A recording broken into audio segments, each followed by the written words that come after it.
Welcome to Chapter 6 here about the truth about TCM. My name's Anthony Monteith. Thank you very much for continuing to listen to these short lectures. I'm moving on to the lung in TCM. And one of the interesting things is as we move on through these lectures, I will then later on compare some of the differences between TCM and the classics. The lung is considered the distributor of qi around the body. We have the nose, the nasal pharynx, considered part of the lung.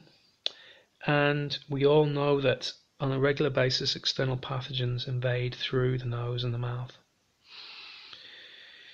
In TCM, when you're studying the meridians, the lung is the first meridian that you'll study, and lung 1 being the first point of any meridians in the system. The lung and the skin are heavily responsible in dispersing qi.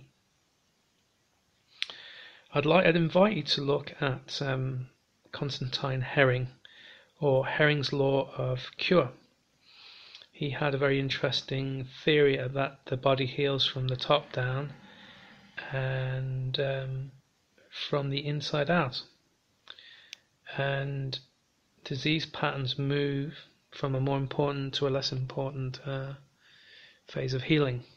And in a way, the lung kind of distributes the qi in the same way. It kind of brings the qi from the top down and brings the oxygen from the inside to the outside of the body.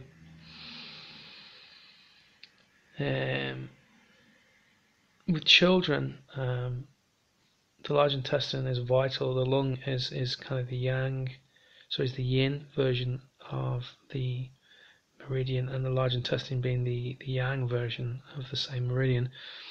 And we have to bear in mind that when we're dealing with lung issues with children, we really need to pay special focus to the diet to help healing. And sometimes it can be more effective than acupuncture alone.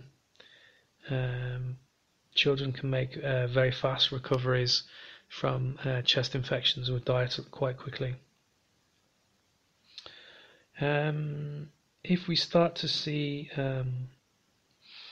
fat changes, skin changes,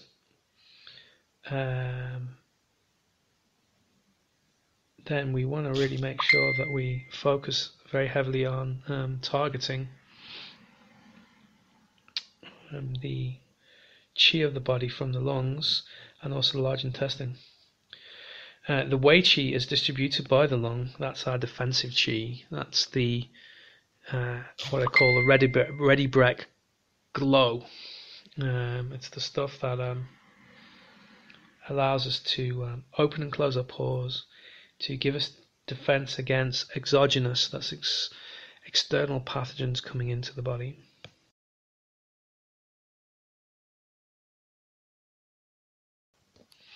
The lungs are considered a type of qi that dominates descending and regulating of the water passages. What that means is through the breath, massaging the kidneys, opening and closing the esophageal tracts as we breathe, squeezing the liver and spleen and allowing water to move quite quickly.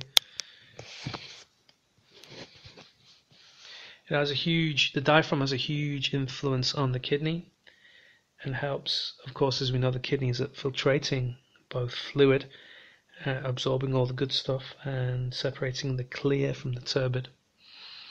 So we're going to use the lung points to help us pass water, and quite often I've used points like lung 7 to help elderly people pass water when they have difficulty urinating.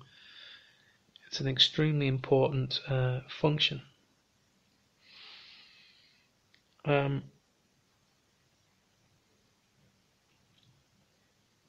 Often when there is problems with the cardiac system, the cardiopulmonary system, I look for strawberry lumps in the tongue, look for a tongue that's enlarged, I look for facial strawberry marks on the face. I know there's going to be some sort of heart and lung pulmonary disease. Noses can be an indicator of wind-cold invasion, as we know. from nasal discharge. If it's clear, watery, then we know it's a cold invasion. If it's more yellowy or green, then we know that the invasion has gone deeper into the body and has caused heat to build up as the body tries to fight the disease. It's a good indication of the health of the lung system. The problem with our modified diet is that it's radically been changed. So we have a lot of fat, artificial fats in our diets. 20% of our diet has sugar in it. Nearly everything we eat has 20% of it has sugar. And our liver can only really manage about 4 to 3% of fat. Whereas now we've got fats that are like 40%. Now I'm talking like artificial fats that are just close to plastic. And we're ending up with these abnormal fats in our bloodstream. Our lung can't cope with this either because the lung has to help us eliminate toxins. The lung is really important for burning fat. As we metabolize our fats, we actually breathe them out through carbon dioxide and other excreted organisms, compounds, in organisms. So without adequate breath, if you're not breathing properly, it's very hard to actually burn fat. So those with poor lung function tend to put on weight a lot quicker. And if the lung can't eliminate poisons, it goes back into the head and into the mucous membranes, and we end up with chronic sinusitis issues, phlegm on the lungs.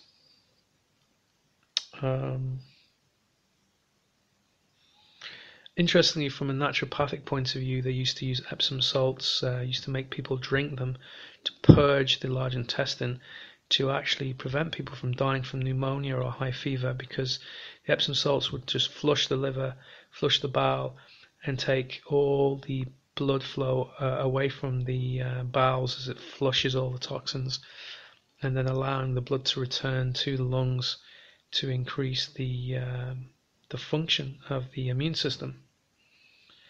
In Chinese herbal medicine, they use diaphoretics for colds and flu, some of which have been banned.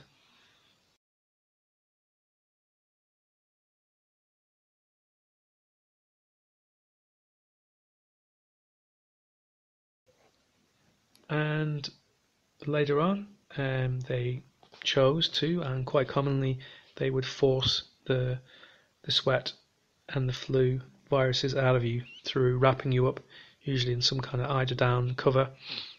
I noticed when my son was in China, he had quite a high fever and the flu, and when he was being examined in the hospital, the doctors refused to undress him, even though we would quite worryingly in the West strip off the child and try to bring the fever down through removing the clothing. They were more afraid of him catching a secondary infection and therefore making the fever worse or the infection worse. So a very interesting approach to looking at the lungs. And remember to use the lungs as a diagnostic tool. We'll examine the lungs in a bit deeper detail shortly. In the next section, we're going to have a quick overview of the kidney. Thank you.